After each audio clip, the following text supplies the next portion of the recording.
Welcome to News 5 Everywhere.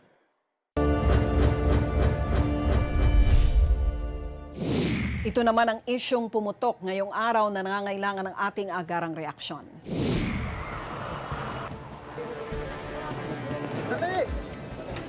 Inabot ng eksakto isang linggo bago nakapaglabas ang otoridad ng paunang resulta ng kanilang investigasyon sa naganap na pagsabog sa 2 Serendra sa Taguig City.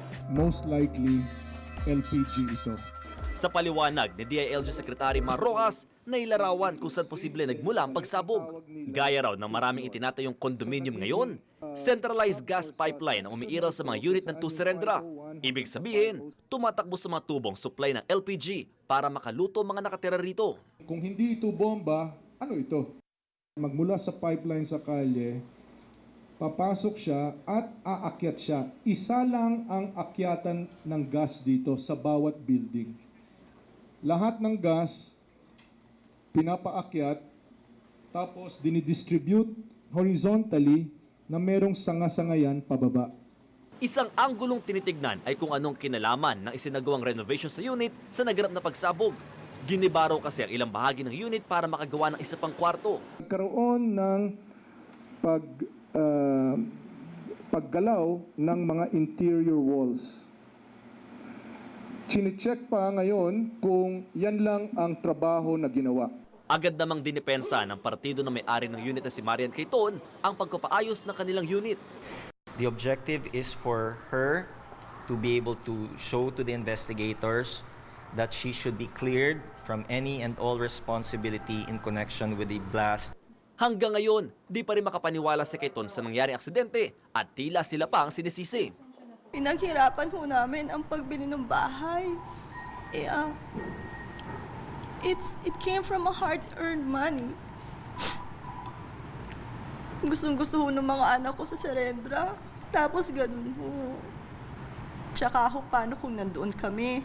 Sa pag-aaral naman ni Dr. Carlos Primo David na isang propesor at kabilang sa mga kinuha para tumulong sa investigasyon, malaking dami ng gas ang dapat maipon para mapunong unit at tumilapon ng ganong kalayong tipak ng pader na bumagsak at nakapatay sa 3 crew ng delivery van ng appliance center na dumadaan lang sa 22nd Avenue ng Bonifacio Global City ng gabing may naganap na pagsabog sa Unit 501B. Situate what those values mean. Below is a computation of how much energy we need to blow up, or to blow out a concrete slab, and throw it away by a distance of 25 meters. Nagbigay din siya ng mga halimbawa ng ilang parehong pagsabog sa ibang bansa na nagmula rin sa LPG sa mga condo unit. Gaya na nangyari sa Prague at sa isang dormitoryo sa New York. Nakunan pa ng CCTV ang naganap na pagsabog sa isang gusali na pag-aari ng Air Navigation Services sa Prague. 40 kataong naitalang sugatan kabilang ng ilang turista. Habang 7 katao kabilang ilang estudyante, ang sugatan naman sa New York College 3 araw pa lang nakakaraan. Dahil sa ganito raw ang standard ngayon sa mga residential buildings, kinakailangan maging maingat di lamang ang mga gumagawa ng gusali, kundi maging ang mga titira rito. Sa kaliwat kanang pagsulputan ng mga condo building, responsibilidad ng building officials at engineering department ng City Hall kasamang Bureau of Fire Protection na inspeksyonin ang mga strukturang ito kung ligtas ba para tirahan ng tao. Pero aminado si QC BFP Chief Inspector Renato Marcial, ipinapaubayan na nila sa developer ang ilang aspeto ng maintenance sa struktura. Regular naman na nagpupunta ang mga taga-BFP dyan to check on the safety, no? Pero itong mga single dwelling na mga hindi na yun na inspection ng Bureau of Fire dahil sa construction side lang, no? At tila ang mga nakatira pa ang masasisi kung magkaroon ng aberya bago patamaan ng mga developer. Kung ang isang establishments ay may nilabag na find out na may violation sa fire code, posible na mananagot din siya under the law pertaining to fire code. May paalala naman si Dr. Carlo Arcilia, ang direktor ng UP National Institute of Geological Sciences. Hindi lang daw dapat sa kapabayaan ng developer o building inspector tayo maging maingat, kundi maging sa puwersa ng kalikasan gaya ng fault ng lindol. Dumadaan ng West Valley Fault sa bahagi ng Fort Bonifacio, kung saan nakatindig ngayon ang ilang mamahaling kondominium. Tinanong ko nga din, saan ba yung gas depot dito? It's not in this building, it's in a different place. So in order to do that, you must have pipelines, right? But as I said, if there are faults in the area, do the pipeline installers know na may fault? Kasi baka mapigtas yung pipes mo kung ganun. Para naman kay FIVOX Director Renato Solidum, walang dapat ikabahala ang mga residente sa Fort Bonifacio. the West Valley fault that traces to the east of C5. Okay, granting, hypothetically, if there is such a fault somewhere, the fault didn't move at all because if the fault moved, it should have generated a large earthquake to shake the building. So anong relasyon sa explosion? Para kay Dr. Arcilia, kailangan tayo na mismo magsiguro na ligtas sa tamang bioinvestment ang ating pagkakagustuhan. First website na puntahan mo is sa FieldWalks. FieldWalks.dosc.gov.ph para malaman kung saan yung fault. Sa baha naman, munta ka sa nababaha.com. Bibilangin pa raw ng ilang araw bago tuloy ang maisara ng mga otoridad ang investigasyon sa nangyaring pagsabog sa Tuserendra.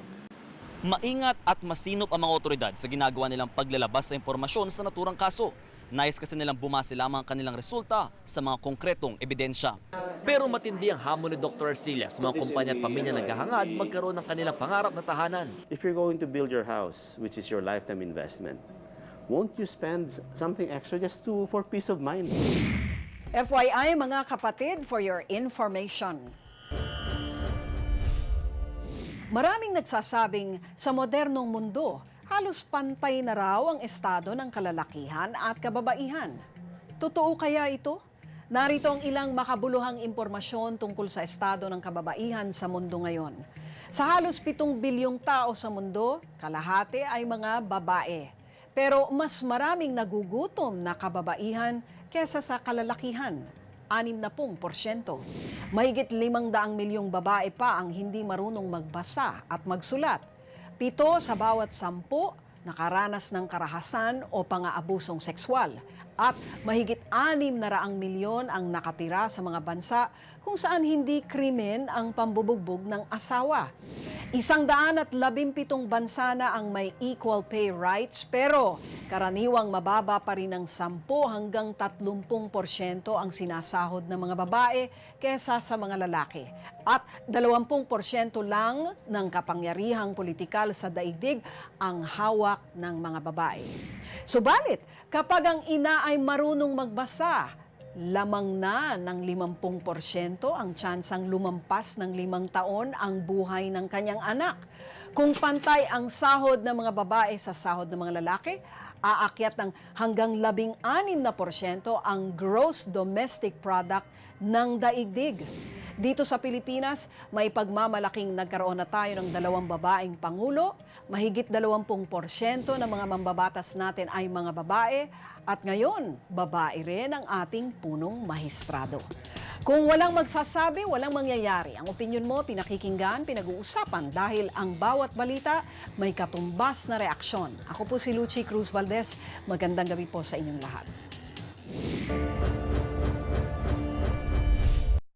Be sure to come back. News 5 everywhere. Copyright 2013.